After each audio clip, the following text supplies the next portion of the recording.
আপনার ভোট আপনি দিবেন, যাকে খুশি তাকে দিবেন, সেইটি।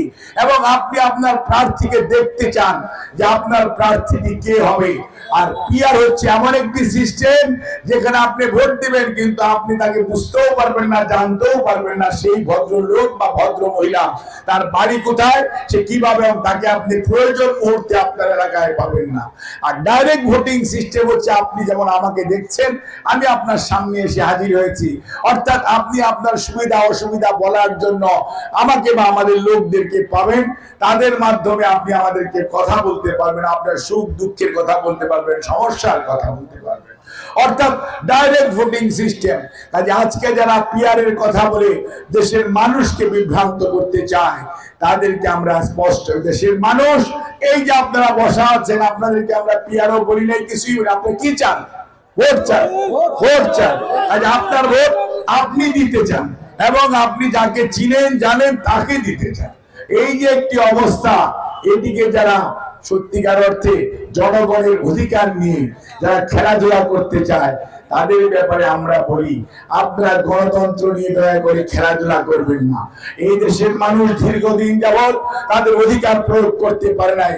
এই গণতন্ত্রহীন একটি দেশে গণতন্ত্র প্রতিষ্ঠিত হওয়ার প্রাতিষ্ঠানিক রূপ লাভ করার এই যে একটি সুযোগ আগামী ফেব্রুয়ারির মধ্যভাগের মধ্যে হয়েছে, তত্ত্বাবধায়ক সরকারের অন্তর্বর্তীকালীন সরকারের নেতৃত্বে আমরা আশা করব, আসুন আমরা সবাই মিলে ঐক্যবদ্ধভাবে এই প্রচেষ্টাকে সার্থক করি এবং আগামী জাতীয় নির্বাচন যত দ্রুততার সঙ্গে সুন্দরভাবে অনুষ্ঠিত হবে, জনগণ তার অধিকার প্রয়োগ করতে পারবে, তার মাধ্যমেই বিশৃঙ্খলা দূর হবে। আজকে গতকালকে রাত্র থেকে আপনারা দেখছেন কেউ কেউ বাসে আগুন দিচ্ছে, কেউ কেউ হঠাৎ করে গুলি করে একজনকে মেরে ফেলছে, কেউ কেউ ভয় দেখাচ্ছে আগামী কয় তারিখে জানি লকডাউন করবে, অর্থাৎ পতিত স্বৈরাচার পলায়নকৃত স্বৈরাচারের আস্ফালন শুরু হয়েছে।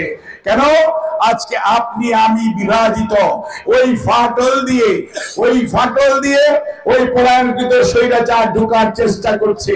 কাজেই বন্ধুরা, যারা গণতন্ত্র পুনরুদ্ধারের লড়াইয়ে ছিলেন, কোন অবস্থাতেই নিজেদের মধ্যে বিভাজন করবেন না।